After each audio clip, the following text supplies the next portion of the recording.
Before we can begin, a little backstory is required, and spoilers for Yu-Gi-Oh! 5Ds, obviously.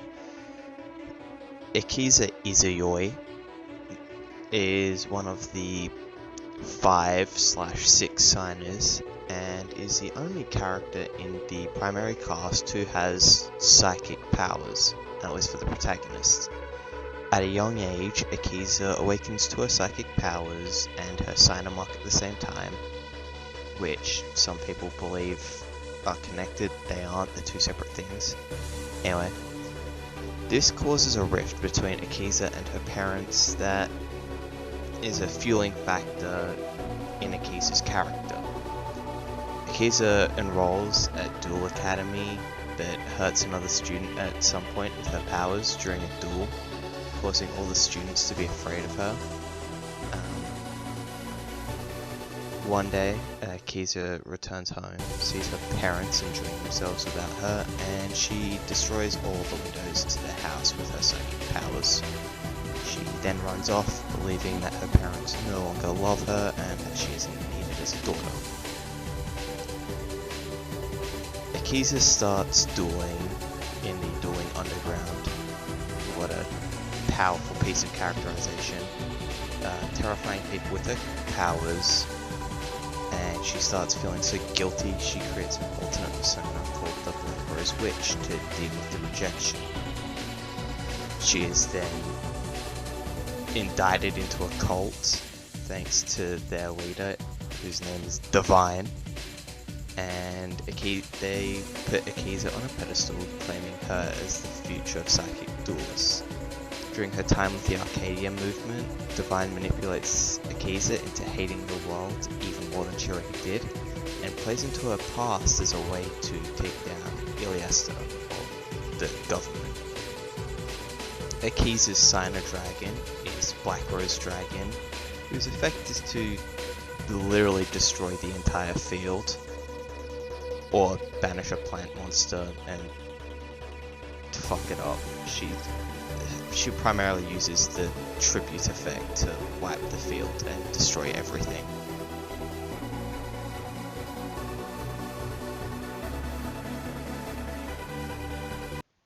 Akiza's backstory is necessary to see why her soundtrack is so good.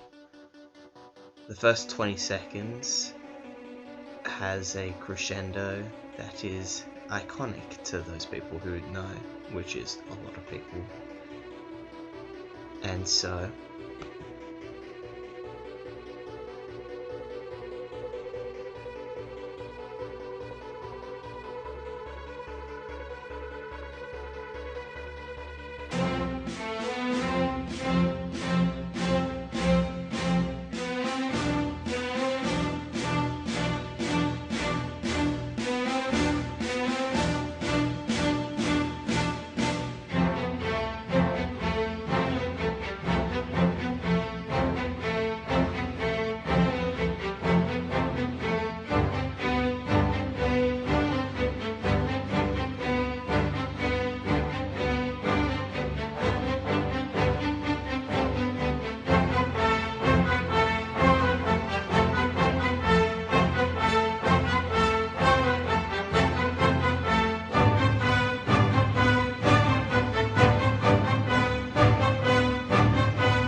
Godzilla and Akiza both have a lot in common, and it's actually surprising, because one is a giant lizard and the other one is an anime girl who wears Victorian-styled clothes. But thematically, both Godzilla and Akiza are monsters made by men. And while Godzilla is known for walking around destroying cities, Akiza's boss monster, Black Rose Dragon, is known to destroy the entire field, And when her powers go out of control, she also destroyed the stadium in the Fortune Cup, thus further symbolizing their similarities. But also, Godzilla, as time goes on, becomes a sort of defender of humanity, despite the fact that he still isn't an ally. It's more, he does it. And Akiza, at first, is very similar in that regard. She doesn't help humanity because she likes them. She helps humanity because she likes Yusei, and she's still building up to regaining that trust with other people. So, while one is a lizard, Akiza is, and even still, Black Rose's dragon's effect doesn't change. Akiza will regularly use its destruction effect, and the same as Godzilla. Godzilla, despite protecting humanity, still destroys vast amounts of cities, and they are both similar in that regard.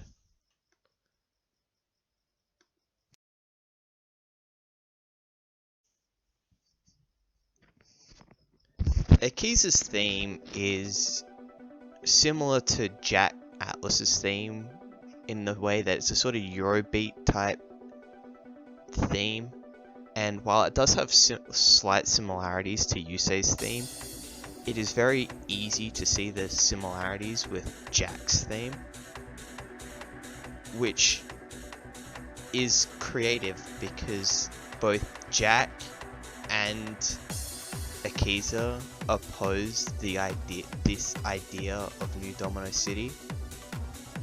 Akiza is indicted into a cult whose identity is to take down the main theme of the cities, the Iliasta, the main cult, the other cult type thing that leads the city, and Jack Atlas is a figurehead of this other cult. He is a king put on a pedestal by high corporate power in the same way that Akiza is. So their themes sort of are similar due to the fact that they are both these figureheads placed on these pedestals by people with more nefarious goals, which is why Akiza's theme is so catchy, and when you think of it, you think more Jack than you do Yusei, despite the fact that Yusei is the one that helps Akiza. The themes are both bangers, and it shows their treachery in a unique way while also putting up the new setting that New Domino City represents, which is a masterclass in like storytelling when a song thematically has this much character. We have covered the more depressing aspects of Akiza's time. I think we'll cover the rest of the plot, and then we'll go further into the rest of her theme. So, Akiza, just like all the other signers, was invited to join the Fortune Cup. She fights some bots just like everyone else, and her final match is against Yusei. As they duel, Yusei tries to help Akiza, and by the end, it seems like Yusei may have made some headway. She even asks Yusei to help her before Divine. Yeah, what a name. He's definitely not a cult leader. Divine is totally a normal name. But Divine comes and takes Akiza away. She gets further controlled and pushed even more into her beliefs. But then Akiza duels Misty and almost loses when the building is destroyed. Akiza is saved by Jack and taken to the hospital. This is the start, the major turning point in Akiza's life. When she awakes, she sees Yusei, and she's fine with Yusei. They're kind of friendly. But then she sees her parents, and she's thrown into rage. as Yusei and Akiza battle, Akiza's power is gone nuts. She almost kills her dad, but she manages to stop herself. She manages to control her powers properly for the first time. And Yusei and her parents get through to Akiza, and Akiza starts to forgive her parents, and they start building that bond. After that, Akiza and all the other signers battle the dark signers.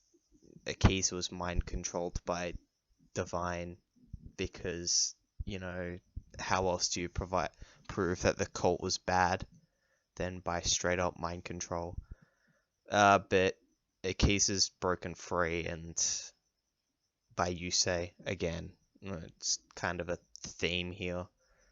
And then, they fight the dark signers and win. Then there's a bunch of fluff content. But during this, Yusei is kidnapped. Akiza frees Yusei using her powers, and then they do a turbo duel. Well, Yusei does a turbo duel. Akiza sits on the side, and it is very...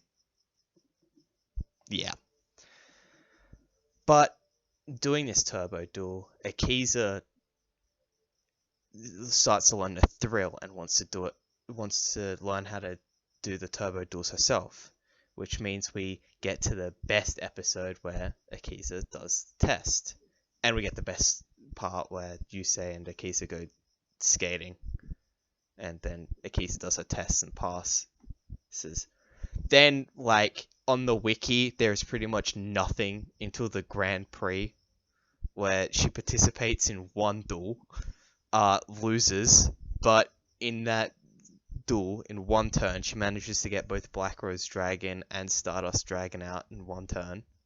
And then straight up, after that, I'm pretty sure there's 4 lines of dialogue. There's 4 lines of information on the wiki, and then it goes straight to the final fight, where Crow and her do the tag duel against Sherry, which I thought was hilarious that that's what the wiki had to do, because there's so little there for Akiza. Then she does the duel with Crow. It's a thing about teamwork. Then at the end of that fight, she magically heals Crow with Black Rose Dragon, despite the fact that she'd lost the ability to use her psychic powers earlier. So that was cool. Konami didn't know what to... not Konami. I wrote Konami because Konami never made a card out of the Akiza magically heals Crow bit. So yeah, that's funny. And then Akiza gives Black Rose Dragon to Yusei for the final duel. And then we get the hilarious ending where both Yusei and Akiza friendzone each other at the same time. Even though they both are romantically interested in one another. I thought that was hilarious. I googled it. A couple other people thought it was funny as well. A lot of people hate it because of course you do. It's fucking terrible.